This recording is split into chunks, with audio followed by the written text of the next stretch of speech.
കൂലിപ്പണിയിൽ നിന്നും കിട്ടുന്നത് ഞങ്ങളുടെ ജീവിത ചെലവിന് നിത്യ ചെലവിന് പോലും ഞങ്ങൾക്ക് ബുദ്ധിമുട്ടായിരിക്കുന്ന ഒരു അവസ്ഥയാണ്. കാറ്റും മഴയും വീഴാൻ ഞങ്ങൾ ഒരു ഭയപ്പാടോടു കൂടിയാണ് ഞങ്ങൾ ആ ചെടി കിടക്കുന്നത്.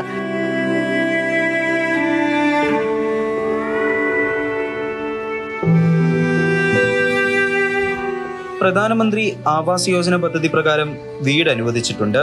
എത്രയും വേഗം താമസിക്കുന്ന വീട് പൊളിച്ച് പുതിയ വീട് പണിയണമെന്ന അധികൃതരുടെ വാക്ക് വിശ്വസിച്ചതാണ് തങ്കച്ചനെയും ഭാര്യ എൽസമ്മയും ഈ അവസ്ഥയിൽ കൊണ്ടെത്തിച്ചത്. പഞ്ചായത്തിൽ നിന്ന് ഞങ്ങൾക്ക് ഒരു പെര തരാമെന്ന് പറഞ്ഞു. മെമ്പർ പറഞ്ഞു പെര അനുവദിച്ചിട്ടുണ്ടെന്ന് പറഞ്ഞു. ഒരു 48,000 രൂപ ഞങ്ങളുടെ അക്കൗണ്ടിലോട്ട് വന്നു. ഞങ്ങൾ പണി തുടങ്ങി. കിട്ടിക്കഴിഞ്ഞ് അവർ ഒന്ന് ഫോട്ടോ ഒക്കെ എടുത്തു. പൈസ ഉടനെ കയറുമെന്ന് പറഞ്ഞു. നോക്കി ചെന്നപ്പം പറഞ്ഞു 7 ദിവസം അല്ലെങ്കിൽ 15 ദിവസിക്കാം നിങ്ങളുടെ പൈസ കയറുമെന്ന് പറഞ്ഞു. ഇന്ന് വരെ ഒരു 10 രൂപ അത് കഴിഞ്ഞ് കിട്ടിയിട്ടില്ല. ഇപ്പം ഞങ്ങൾക്ക് ഒരു 6 ലക്ഷം രൂപയിലും കടമായി. ഇവരെ പോലെ ആയിരക്കണക്കിന് ആളുകളാണ് രണ്ടാം ഗഡു തുക കിട്ടാതെ പ്രതിസന്ധിയിലായിരിക്കുന്നത്. ഭവന പദ്ധതി പ്രകാരം മൊത്തം ലഭിക്കേണ്ട തുകയെ 3ആയി തരം തിരിച്ചിട്ടുണ്ട്. ഒരു വിഹിതം കേന്ദ്ര സർക്കാർ, ഒരു വിഹിതം സംസ്ഥാന സർക്കാർ, മറ്റൊരു വിഹിതം ത്രിതല പഞ്ചായത്തുകളും വഹിക്കണം.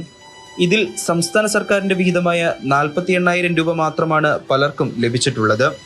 ഓരോ പഞ്ചായത്തിലും അനുവദിച്ച വീടുകൾക്കുള്ള കോടിക്കണക്കിന് രൂപ മാറ്റിവെക്കാൻ ത്രിതല പഞ്ചായത്തുകൾക്ക് ഫണ്ടില്ലാത്തത് പ്രതിസന്ധിയായി. കേന്ദ്ര സർക്കാർ വിഹിതത്തിന്റെ ബാക്കി ലഭിക്കുന്നതിനായി സംസ്ഥാന സർക്കാർ കത്തും കൈമാറിയിട്ടുണ്ട്. ഉണ്ടായിരുന്ന വീട് പൊളിച്ച് ലക്ഷങ്ങൾ കടത്തിലുമായ ഈ പാവങ്ങൾ ഇനി എത്ര കാലം ഉറപ്പില്ലാത്ത താൽക്കാലിക കൂരകളിൽ കഴിയണം? എത്ര കാലം വീടിന്റെ പണി പൂർത്തിയാക്കാൻ ഇവർ കാത്തിരിക്കണം? ഈ ചോദ്യങ്ങൾക്കുള്ള ഉത്തരം ആര് നൽകും? മാതൃഭൂമി ന്യൂസ്, കുമളി.